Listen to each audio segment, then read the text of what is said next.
स्वामी तिन्ही जगाचा आई विना भिकारी ही म्हण तुम्ही ऐकली असेल. आपली आई आपल्यासाठी सर्वस्व असते. आईमध्ये कितीही करुणा आणि ममता भरली असली तरी वेळ आली तर ती संपूर्ण जगासोबत आपल्या मुलासाठी लढू शकते.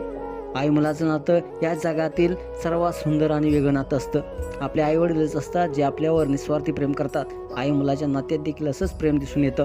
जंगलातील आयुष्य हे फार वेगळं असतं. येथे जीवन मरणासाठी संघर्ष करावा लागतो. अशात आई आपल्या पिल्लाचं त्याच्या जन्मापासूनच रक्षण करू लागतात. पण अनेकदा असे व्हिडिओ देखील व्हायरल होत असतात ज्यामध्ये आईने आपल्या मुलाचा जीव वाचवण्यासाठी बड्या शिकाऱ्याच्या जावड्यात आपला जीव गमावलाय. हे फक्त धाडस आई आणि फक्त आईच करू शकते.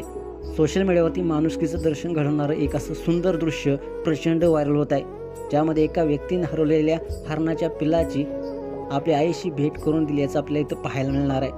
अनेकदा जंगलातून पिल्ले आपल्या आईपासून वेगळी होतात आणि हरवतात आणि बराच शोध घेऊन देखील आईला त्यांना शोधता येत नाही.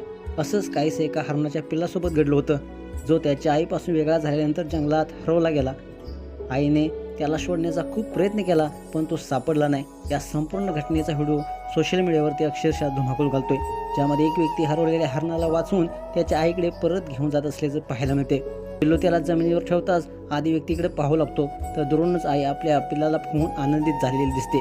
ती हळूहळू पुढे आणि व्यक्ती तिच्या पिल्लाला उचलून त्याच्याकडे आईजवळ त्याला ठेवून देतो. आई हे सर्व पाहत असते आणि यावेळी तिचे डोळे कृतज्ञतेने भरल्याचं आपल्याला इथं पाहायला मिळते आणि जणू त्या व्यक्तीचे मनापासून आभारच मानत आहे.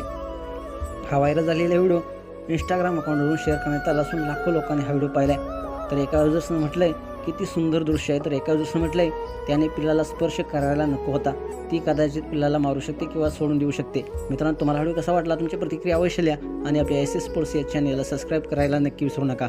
धन्यवाद.